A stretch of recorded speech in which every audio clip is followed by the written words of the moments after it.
Welcome in. Big question here on Morning Kickaround. Which college programs will be placed into the proposed new top tier of the college soccer world? To dig into this and more, we are joined by Top Drawer Soccer's Director of Content, Travis Clark. Welcome aboard on Morning Kickaround, sir. Thanks for having me on, guys. Happy to give you all the answers. There's not a lot of questions surrounding this at all. No, yeah, it's all very clear, Travis. Thank you for coming by. Just a shout out. It's been a long time since I've seen Travis. Good to talk to him because we go back. We covered youth soccer together, Travis and I did once upon a We drove up millennia ago. to an MLS draft together as well. We did that, many yeah. moons ago. We did do that. Yeah. We've spent some time together, Travis and I. So we've seen it all. We're completely open-minded and positive about every direction U.S. soccer is taking in the 21st century, is what I think we want to say. Now, obviously, Travis, the big news is that the white paper from U.S. Soccer on proposed changes to college soccer came out. There's a lot to kind of dig into there. I think before we talk about like who would be in the top level of these leagues and what you make of some of the proposed changes, I wonder if you have a sense of what kind of appetite there is on the NCAA side to consider what U.S. soccer has laid down. Yeah, I mean, that's always a question. I think first and foremost, for listeners who are unaware, it's worth going to ussoccer.com/college soccer to check out the whole white paper, because there's so much in there that it's impossible to really cover it in this brief chat we're going to have about it. So that's always my question for me. The landscape of college sports is changing, has changed, is going to keep changing. So if this is something that the NCAA is going to move forward with, I think that the one thing that I think it's worth passing along is I've had some college coaches tell me that the college angle here is to propose this league as kind of a breakaway from an NCAA's control, and then they can pitch that to the richer schools and say, hey, we did this with soccer, let's do it with football, let's do it with basketball. And that is sort of the pathway forward where it could become a reality. I'm still skeptical that it will happen. People are talking about how this would save colleges money, and that's a great thing. I'm all for a more regionalized competition. I'm texting with college coaches. They're flying from the East Coast back to the West Coast because they're in the Big Ten, and it's just like, their players are getting up at 5 a.m., flying across the country, and then going to class. So it's sort of like, what are we really doing here, guys, with all of this? So I think from that aspect, it's good. Whether or not it can happen, there's just so many questions about it, from facilities to support staff. How do you do it if you do it in men's D1 soccer and not women's D1 soccer, where there's way more moving parts and more programs? So again, as I noted at the top, it's like there are just so many questions around, even if it's interesting to see U.S. soccer move forward with that. I want to do one for visual purposes for those people watching here on YouTube. I want to bring up this is the regionalization idea in visual form as included in the U.S. Soccer white paper. And as Travis said, go read it for yourself at ussoccer.com/college soccer. So the basic idea here is regional divisions and local divisions. This is based on the quality, the competitive level of the teams, Travis. So when you look at this and what you see here, does this make sense? It makes sense again, the geographics of it. It makes a bit more sense if you are able to cluster schools that can be competitive with each other. Now, how you divide it out, it's going to be, we don't have a history of politics in anything. So it's like, it'll be political. Some coaches will be lobbying, hey, we should be in this division. There's talk, I don't know if it made it into the white paper, but there's talk of like promotion relegation within these divisions. So there's a lot of things that you're looking at. But I think the whole idea behind this map is if you're decreasing travel time and making things simpler for some schools, the idea behind it, that certainly has a lot of positivity. But then it's like, how do you slice that up? So let's pick a couple of schools from outside of Power Conference that have done a good job in the men's D1 game. You have High Point University, you have UNC Greensboro. There's a ton of North Carolina schools. Dude, schools like that, how do you tell them no when they're getting results? They've beaten North Carolina in the NCAA tournament. UNCG just tied North Carolina State the other night, who's having a great season, doing very well. That's like a Power 4 ACC program. So, that's kind of a microcosm of the conversation that they would have to have. when you're looking at slicing this up. So where do you put those schools and that kind of a thing? I think High Point beat Georgetown, but Georgetown's not a Power Four, right? But they're doing great in the Big East, right? If you're talking by the traditional, maybe I'm wrong about the Big East. I can't lose track of what's Power Four and Power Five and all that. I only look at it through a soccer complex, It'll soccer change tomorrow. lens. Yeah, it'll change Yeah, tomorrow. exactly. With So, that, so that's a whole part of the conversation that is kind of difficult to suss out at this point. yeah, it seems very difficult, and that's a big part of the reason why we wanted to have you on here with a little expertise of how this possibly could be broken down. But you said it was, I mean, obviously it'll be difficult to parse who would be in the elite tiers and who would be lower.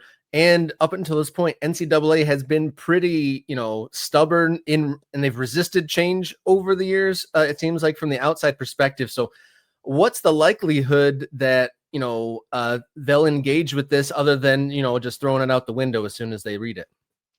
Yeah, I mean, that I think is probably why the Federation went forward with it, because they see it as an opportunity to at least, table a series of recommendations. Whereas from an NCAA, if it's an NCAA driven thing, I don't even know if they would try to find the budget line item to spend the money to even compile a study like that. So Right. if you go through the list of people involved, it's an interesting sort of, it runs the gamut from, the president of the University of Maryland, who's Daryl Pines. His son Donovan Pines played soccer at Maryland, was a DC United player, I believe. He's playing in Europe at some point. So someone like that. You have Richard Motzkin from Wasserman, an agent, and then you have a couple of athletic directors. So I think the idea behind it is to, put the financial backing to at least table a proposition. But then I don't know how it comes together, because, when you're talking about men's soccer, you don't have the SEC money that Right. Yeah. could help drive something like this, right? How do you determine if this is actually going to save money? Which, again, that is what this proposal tables. But then many college coaches that I speak with are like, I'm pretty skeptical that would actually save money. And then, there's a flip side to it, right?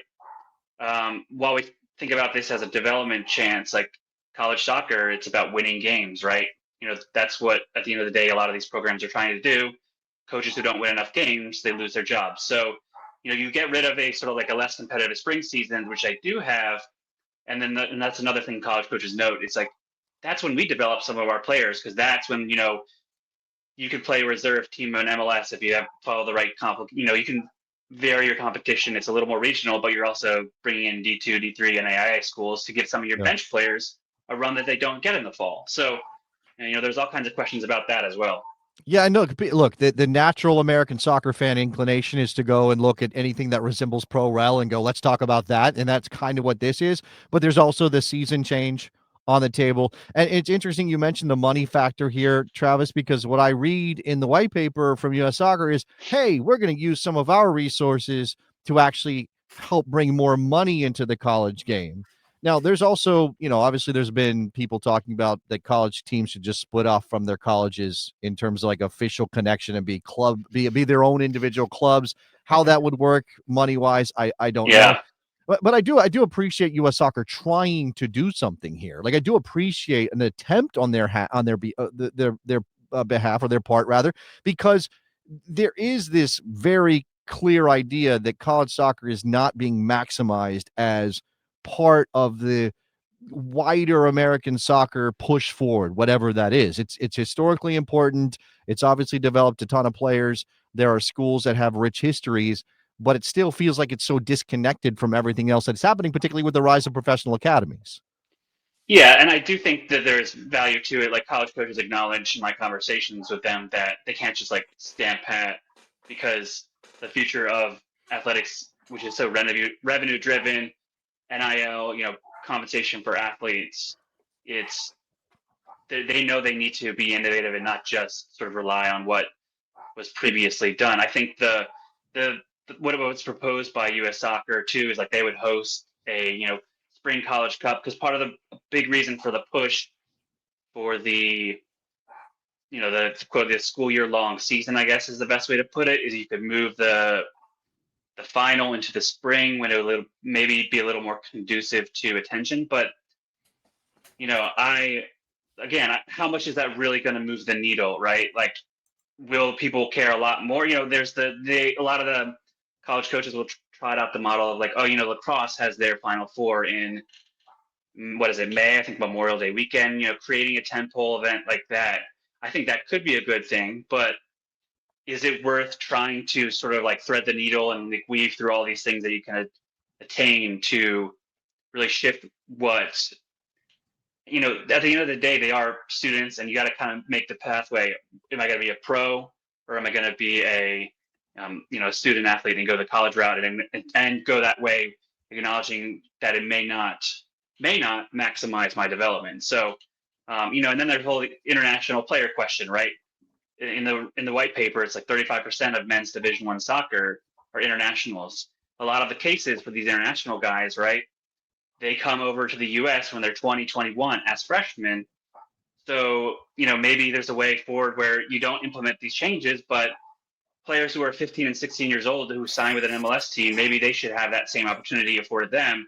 That a lot of these players, there's guys I'm seeing who are 25 years old playing. Oh, this player is so good. Well, he's 25. He's playing against 18 and 19-year-olds. He should be really good. Well, let me address that, Travis, because you're bringing it up. I put on screen some of the. This is obviously clipped from Henry Bushnell's write-up of the story at The Athletic, so you can read, his kind of parsing of this if you don't want to read the entire paper.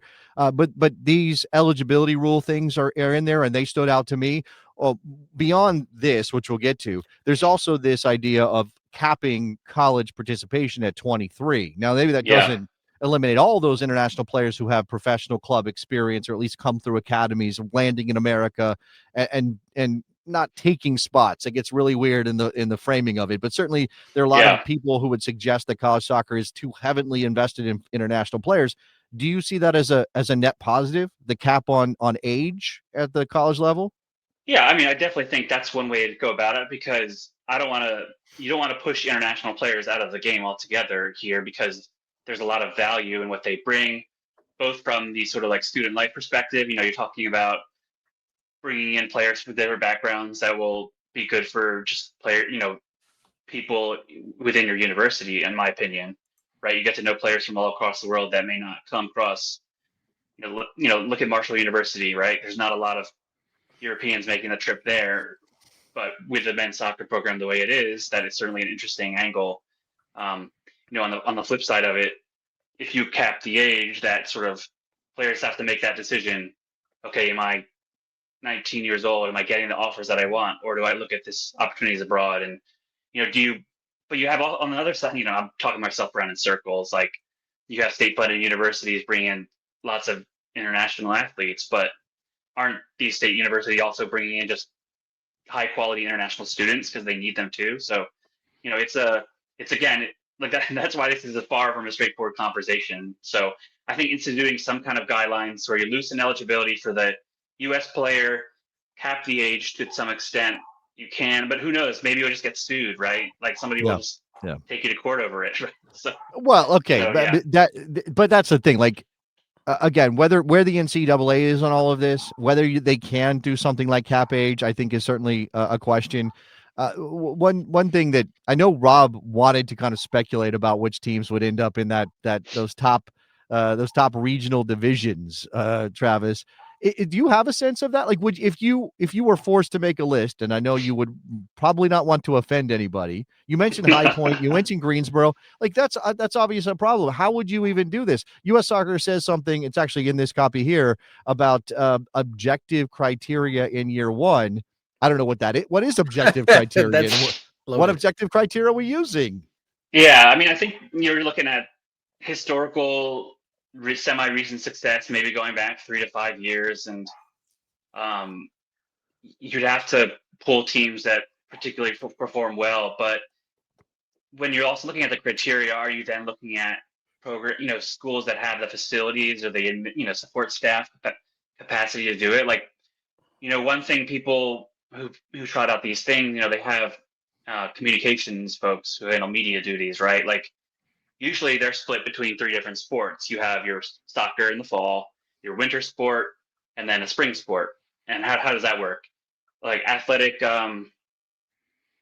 health, like athletic support in terms of health, right? Like I can't even think of the word off the top of my head. Trainers and Athletic nutritionists trainer, and all yes, that thank stuff. you. Yeah. Right, Yeah. like athletic trainers, like not even like nutrition, because who knows what these schools have, right? You need to have athletic trainers at these various events, and if that athletic trainer is also split between sports, how is that going to be handled? Well, then does the school have to hire more staff? And if you're saving money on one hand, then you're spending more on this side. How does that work? So yeah, plenty of questions to parse through. And did we lose Travis there? Did we lose your microphone? No. He's there. He just stopped talking. I thought I saw his lips moving still. Excuse me. But so over 200 D1 programs, and you talked about the different tiers of like preparedness. What are their budgets? What are their support staffs like? What are their facilities like? But in this paper, it looks like it whittles down to the top of what this new era would look like.